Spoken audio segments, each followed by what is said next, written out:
પોરબંદરના મહાનગરપાલિકાની ઘોર બેદરકારી સામે આવી છે, જેમાં અહીં ફરજ બજાવતા 140 કર્મચારીઓના અગાઉના 3 માસનો પગાર હજુ પણ ચૂકવવામાં આવ્યો નથી, જેથી આ કર્મચારીઓએ આજે મ્યુનિસિપલ કમિશનરને રજૂઆત કરી છે।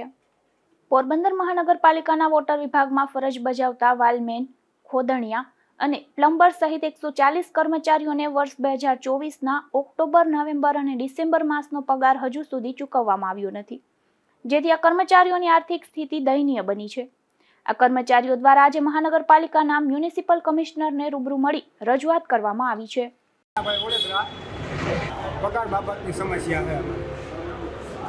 અમારા સ્કૂલ સ્ટાફ છે 140 જણાનો 10, 11, 12, 3 મહિનાનો પગાર બાકી છે। આગળ આજે રજૂઆત કરવા સાહેબ પર આવ્યા હતા। સાહેબે એમ કીધું કે પ્રયત્ન કરશું પગાર।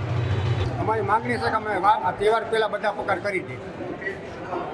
પોરબંદર મહાનગરપાલિકા દ્વારા 140 કર્મીઓનો પગાર ન ચૂકવાતા આ કર્મીઓની હાલત કફોડી બની છે। દરેક કર્મીઓનો 3 માસનો 33,000 જેવો પગાર ચૂકવવાનો બાકી છે, જેને લઈને રજૂઆત કરવામાં આવી છે। અશોક થાનકી, ગુજરાત ન્યૂઝ, પોરબંદર।